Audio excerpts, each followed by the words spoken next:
La question du jour, un échec stratégique. C'est en ces termes que plusieurs dirigeants du Pentagone viennent de qualifier le retrait américain d'Afghanistan. Des hauts gradés, auditionnés depuis plusieurs jours par le Sénat à Washington, qui reconnaissent des erreurs de jugement, une mauvaise évaluation de la situation sur le terrain.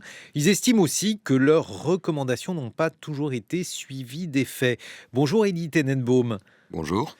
Aujourd'hui, vous êtes directeur du Centre des études de sécurité de l'IFRI et co-auteur de La guerre de 20 ans, djihadisme et contre-terrorisme au XXIe siècle aux éditions Robert Laffont. Cette guerre apparaît aujourd'hui comme une dépense inouïe d'êtres humains et également d'investissements colossaux, tout cela pour un résultat extrêmement faible.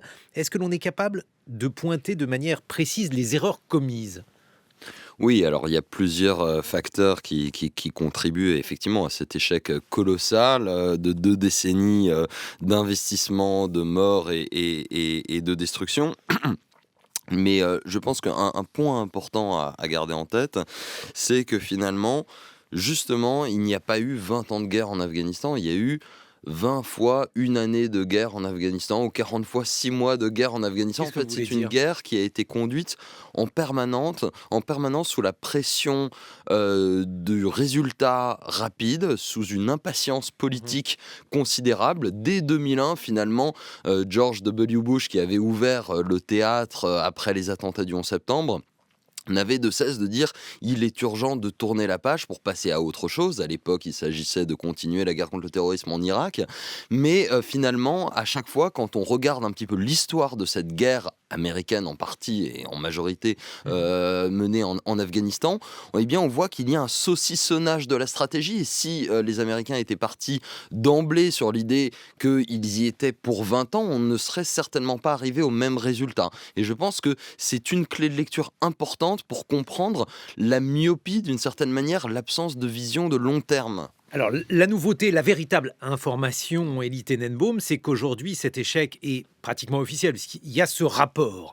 Et ce rapport, il parle clairement d'erreurs. Donc, il y a une première erreur qui a été commise, vous venez d'en parler, c'est le saucissonnage de la guerre. Mais c'est difficile de savoir quand on va terminer une guerre.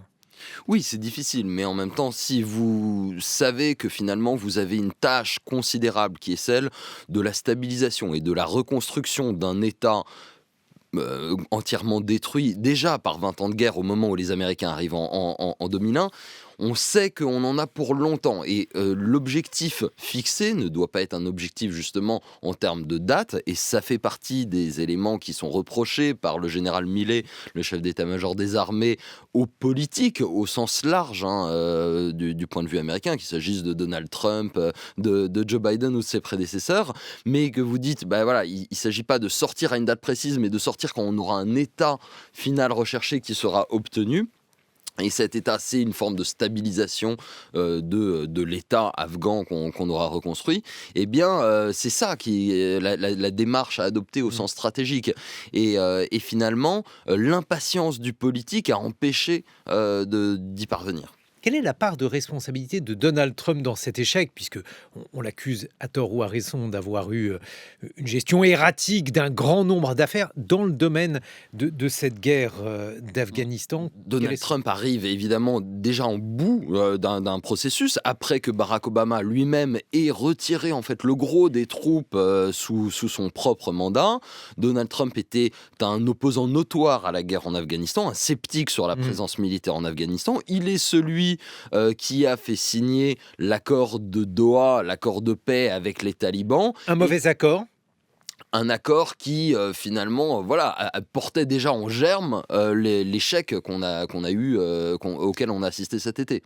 Est-ce qu'il fallait laisser 2500 soldats américains, notamment pour éviter l'effondrement du régime, peut-être aussi pour sécuriser l'aéroport? Est-ce que ça aurait changé quelque chose, Elie Tenenbaum? Alors derrière les 2500 soldats américains qui étaient présents avant le retrait d'avril 2014, il y avait aussi en fait tout un dispositif de soutien financier, logistique. En fait, on avait plus de 20 000 contractors, des sociétés privées qui permettaient à l'armée afghane de tenir. Et en fait, c'est tout ce dispositif-là qui permettait effectivement au système qui était un mauvais système, il faut bien le dire, et insatisfaisant de se pérenniser, mais d'empêcher la victoire des talibans. En tout cas, si l'objectif était d'éviter voilà, que ce fiasco éclate au plein jour, il fallait les maintenir. Mais Milei le dit lui-même, de toute façon, le retrait à un moment ou à un autre, que ce soit à cette date ou à une autre, aurait entraîné ce à quoi on a assisté. Alors justement, j'ai une question compliquée, une question d'histoire contrefactuelle, comme on dit. S'il n'y avait pas eu d'intervention américaine en Afghanistan, qu'est-ce qui se serait passé, Elie Tenenbaum? Est-ce que l'on sait si véritablement la situation serait celle à laquelle on assiste aujourd'hui, c'est-à-dire une prise de pouvoir des talibans, ou bien est-ce que l'Afghanistan serait devenu un sanctuaire pour les terroristes avec des risques importants pour la paix dans le monde? L'Afghanistan était un sanctuaire pour les terroristes et pour Al-Qaïda en 2001. C'est la raison de l'intervention américaine après les attentats du 11 septembre. Les talibans qui étaient au pouvoir, il faut le rappeler, hébergeaient Oussama Ben Laden et accueillaient des camps d'entraînement de groupes djihadistes internationaux, des étrangers, pas des Afghans.